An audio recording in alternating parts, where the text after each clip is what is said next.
अस्सलाम वालेकुम। Fundamental of chemistry lesson 4। My name is Hafsa Anjum.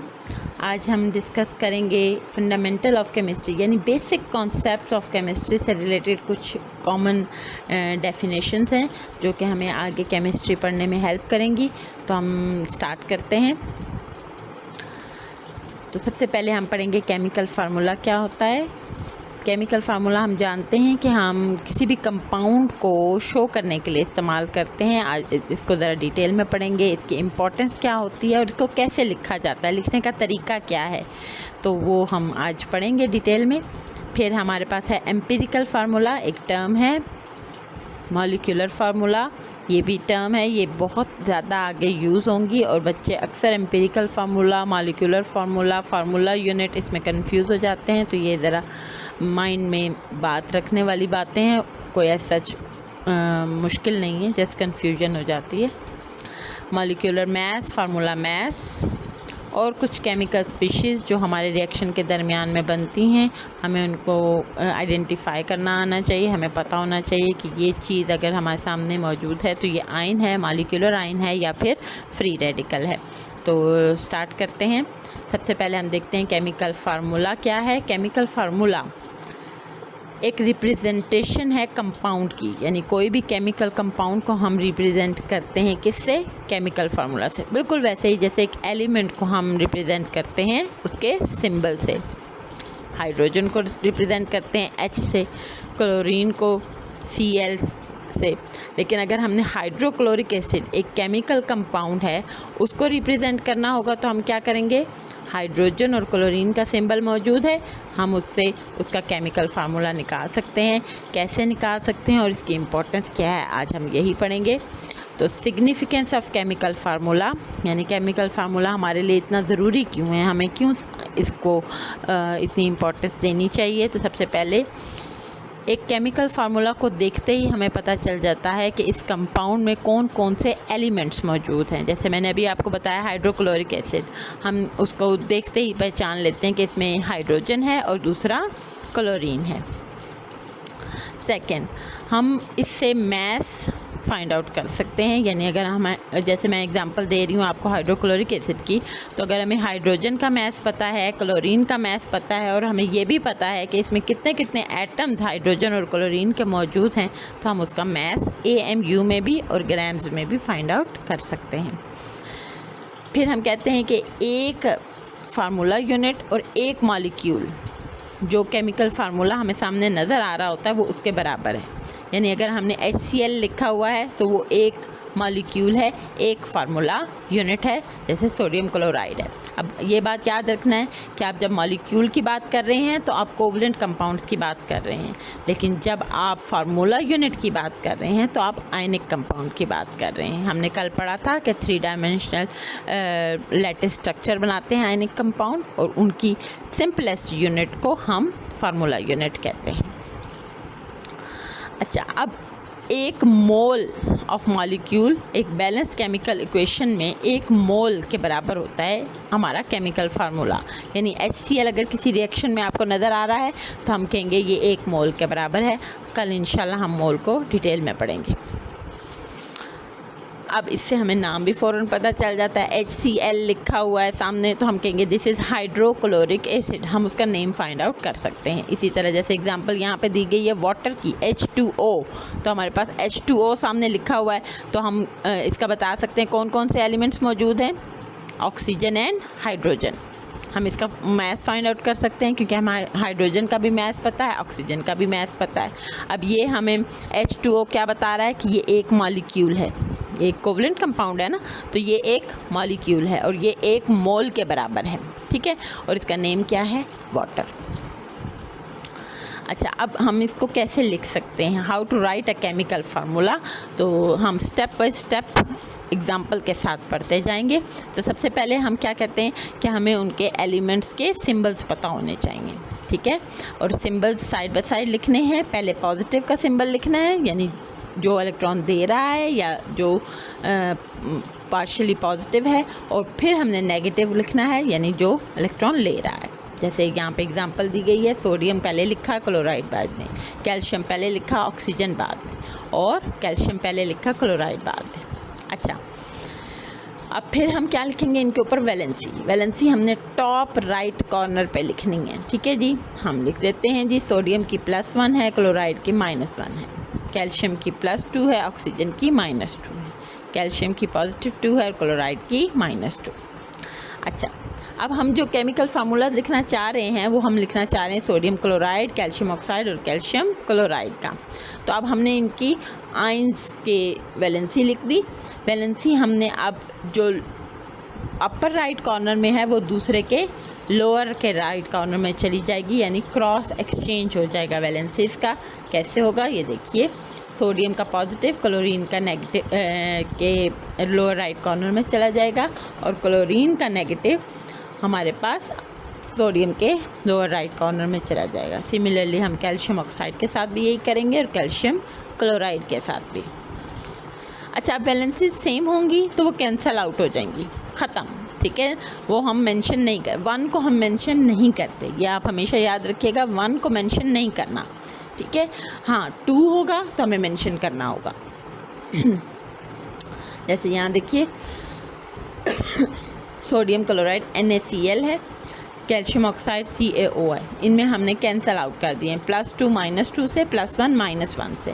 लेकिन कैल्शियम क्लोराइड के केस में क्या हुआ, कैल्शियम का +2 तो गया है क्लोरीन के लोअर राइट कॉर्नर में, लेकिन क्लोरीन का 1 नहीं गया। हम क्लोरीन का 1 शो नहीं करेंगे, हत्ता कि हमारे सब कॉन्शियस में है कि वहाँ पे 1 है, ठीक है, एक कैल्शियम का एटम है।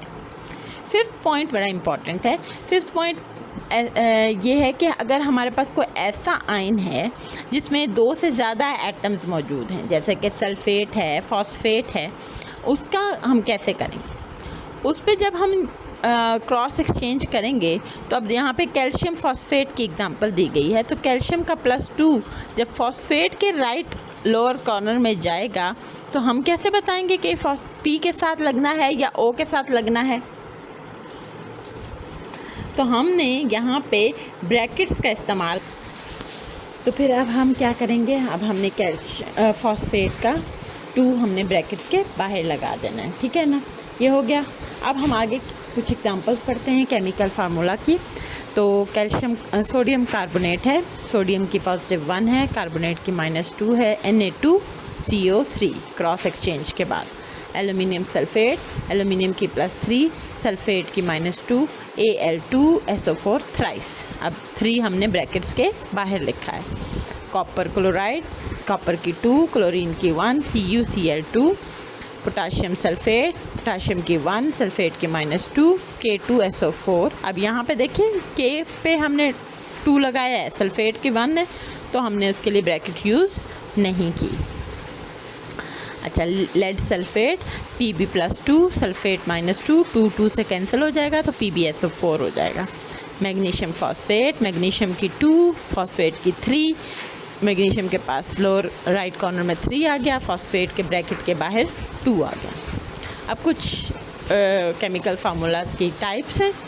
एम्पिरिकल फार्मूला, एम्पिरिकल फार्मूला हमारे पास simplest whole number ratio of atoms होती है जो एक कंपाउंड में प्रेजेंट होती है, ठीक है। सिंपलेस्ट होल नंबर यानी हमने अगर कोई डिवाइड हो सकता है, जैसे बेंजीन का C6H6 है या ग्लूकोज का C6H12O6 है, तो हम उसको सिंपलेस्ट होल नंबर रेशियो में कन्वर्ट कर देंगे। लेकिन सिलिका है, उसका मॉलिक्यूलर फार्मूला भी सेम होगा, एम्पिरिकल फार्मूला भी सेम होगा।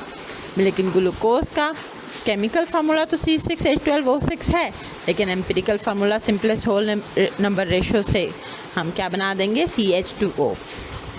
फार्मूला यूनिट, फार्मूला यूनिट हमारे पास आयनिक कंपाउंड्स के लिए यूज़ होगा कि आयंस की सिंपलेस्ट होल नंबर रेशियो को हम फार्मूला यूनिट कहते हैं। ये हमने कल भी डिस्कस किया था कि आयनिक कंपाउंड्स एक 3 डायमेंशनल लैटिस स्ट्रक्चर बनाते हैं, जिसकी वजह से जो उनका सिंपलेस्ट यूनिट होता है उसको हम फार्मूला यूनिट कहते हैं। ये एम्पिरिकल फार्मूला होता है आयनिक कंपाउंड का। तो NaCl सोडियम क्लोराइड यानी कॉमन साल्ट का और पोटाशियम ब्रोमाइड का होगा KBr। मॉलिक्यूलर फार्मूला, मॉलिक्यूलर जहाँ पे भी वर्ड यूज़ होगा हम कोवलेंट कंपाउंड की बात कर रहे हैं, और फार्मूला यूनिट फार्मूला जहाँ पे भी यूज़ होगा हम आयनिक कंपाउंड्स की बात कर रहे हैं। तो एक्चुअल नंबर ऑफ एटम्स जो एक कंपाउंड में प्रेजेंट होंगे वो मॉलिक्यूलर फार्मूला होगा, और molecular formula basically empirical formula का मल्टीप्लाई बाय n होता है, और n कोई भी नंबर हो सकता है डिफरेंट फॉर डिफरेंट कंपाउंड्स। जैसे बेंजीन के लिए ये n होगा 6, क्योंकि बेंजीन का मॉलिक्यूलर फार्मूला C6H6 है और बेंजीन का एम्पिरिकल फार्मूला CH है। अच्छा, अब मॉलिक्यूलर मास, यानी हम एक मॉलिक्यूल का मास कितना है वो हम फाइंड आउट करने के लिए मॉलिक्यूलर मास कैसे फाइंड आउट करेंगे कि हम तमाम एटम्स का एटॉमिक मास ऐड करेंगे तो मॉलिक्यूल में प्रेजेंट थे, तो हमारे पास जो एडिशन के बाद आंसर आएगा that will be molecular mass. और आयनिक कंपाउंड के लिए फार्मूला यूनिट में जितने भी एटम्स मौजूद हैं उनके एटॉमिक मासेस को ऐड करेंगे तो हमारे पास फार्मूला मास आ जाएगा। अब यहाँ पे भी सेम बात है, मॉलिक्यूलर मास कोवलेंट कंपाउंड्स के लिए और फार्मूला मास आयनिक कंपाउंड्स के लिए। अच्छा, अब एग्जांपल देखिए, हाइड्रोक्लोरिक एसिड है, हाइड्रोजन का 1, क्लोरीन का 35.5, हाइड्रोक्लोरिक एसिड का क्या हो गया 36.5। कार्बन डाइऑक्साइड, ये भी कोवलेंट कंपाउंड है, कार्बन 12, ऑक्सीजन 16, CO2, तो हमारे पास कार्बन 12 + 2 × 16 44 आंसर आ गया। पोटाशियम सल्फेट K2SO4, पोटाशियम 2 हैं तो 2 × 39, सल्फ़र 1 है 32 और ऑक्सीजन 4 हैं तो 4 × 16 आंसर इज़ 174। AMU लिखना है, एटॉमिक मास यूनिट। ठीक है जी। अब जो केमिकल स्पीशी हमारे रिएक्शन के दरमियान बनती हैं उनमें सबसे पहले है आयन। आयन ऐसा एटम या ग्रुप ऑफ एटम है जिसके ऊपर चार्ज होता है। ये 2 किस्म के हो सकते हैं, कैटायन जिसमें पॉजिटिव चार्ज है, for example hydrogen H positive, sodium Na positive, calcium Ca+2 और अमोनियम NH4+1। और जिसके ऊपर नेगेटिव चार्ज होगा वो होंगे anions, Cl negative, oxygen -2, cyanide -। Molecular ion, जैसे नाम से ज़ाहिर है मॉलिक्यूल अगर इलेक्ट्रॉन डोनेट या लूज़ करेगा तो मॉलिक्यूलर आयन बन जाएगा। हमारे पास कैटायनिक मॉलिक्यूलर यानी ऐसे आयन ज़्यादा कॉमन हैं जो कि इलेक्ट्रॉन लूज़ करते हैं, इलेक्ट्रॉन गेन करने वाले मॉलिक्यूल्स बहुत कम हैं। For example methane CH4 positive, helium He positive, nitrogen N2 positive. अब फ्री रेडिकल क्या होते हैं, ऐसे एटम या ग्रुप ऑफ एटम जिनके ऊपर odd number of unpaired of electrons होते हैं, ये डॉट से शो किए जाते हैं सिंबल के ऊपर। फ्री रेडिकल्स कैसे बनते हैं कि होमोलिटिक ब्रेकेज होता है बॉन्ड का 2 एटम्स के दरमियान हीट या लाइट एनर्जी की मौजूदगी में। इसको हम डॉट से कैसे शो कर रहे हैं, जैसे हाइड्रोजन का H dot, Cl dot, methyl का CH3 डॉट। आज हम इतना ही पढ़ेंगे। कोई क्वेश्चन हो तो नीचे कमेंट्स में ज़रूर दीजिएगा, और कहीं कोई इम्प्रूवमेंट चाहिए हो तो वो भी मुझे ज़रूर बताइएगा। Thank you very much.